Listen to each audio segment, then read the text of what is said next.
Hey, this is Greg coming at you with my third episode of my vlog called Being Human Being, trying to humanize education and just look at education through that lens, meeting people where they are, appreciating where they're coming from, not trying to force them into something else.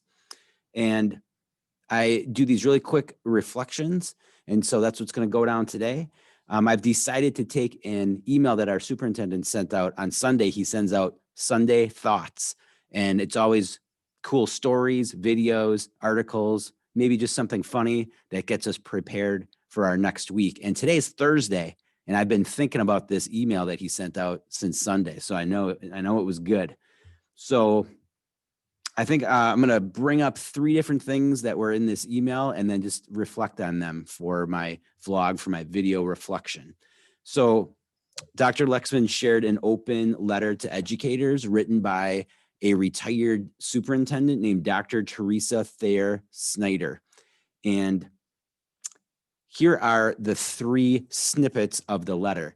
But the main gist of the letter was letting educators know her concern and fears about how we are going to be approaching education as we return from the pandemic and have students in person, and her fear that we will be focusing too much on curriculum and catching students up in work rather than focusing on them as people and human beings. So here's the first snippet of her letter. She says, "When the children return to school, they will have returned with a new history that we will need to help them identify and make sense of.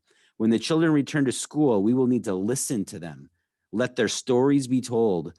They have endured a year that has no parallel in modern times. There is no assessment that applies to who they are and what they have learned. Remember, their brains did not go into hibernation during this year. Their brains may not have been focused on traditional school material, but they did not stop either."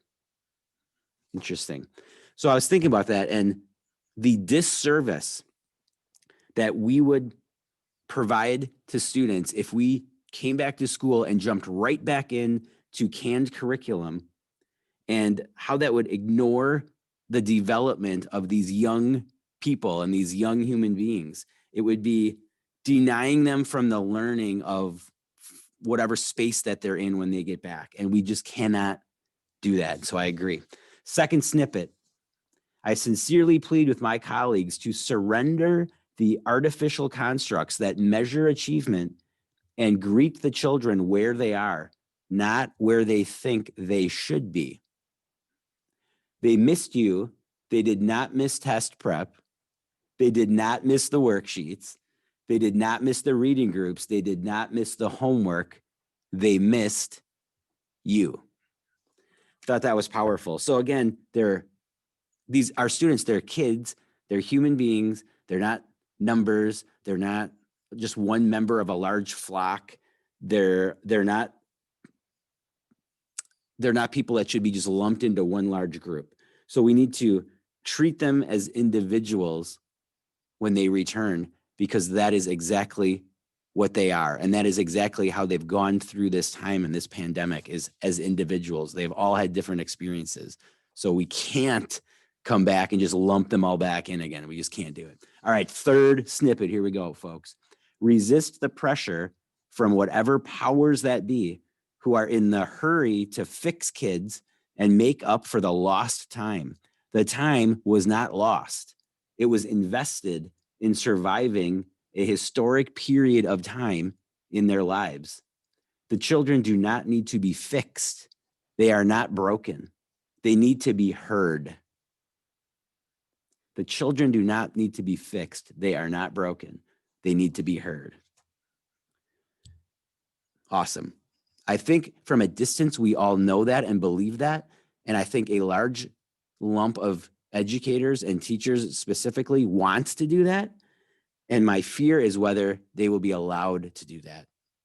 There's a lot of messaging going out and encouragement to educators to be human and meet kids where they are and listen to them, right, when we're coming back, and to be sensitive to that. I'm just not super confident that a lot of teachers are going to feel comfortable and safe to do that.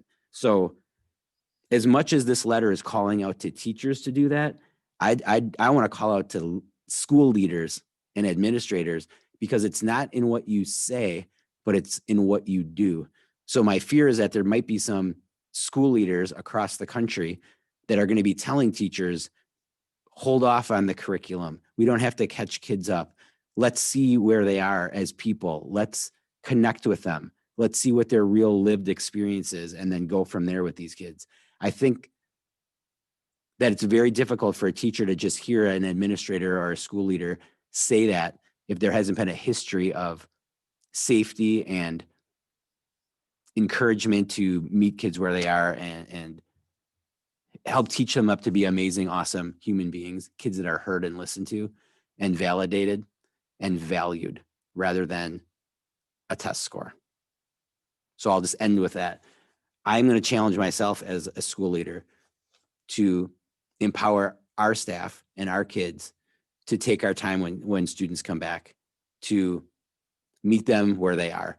And I challenge anyone else out there that's listening, if you're a school leader, don't just say it, do it, model it, allow it. It has to happen. It just has to happen. All right, that was the third episode.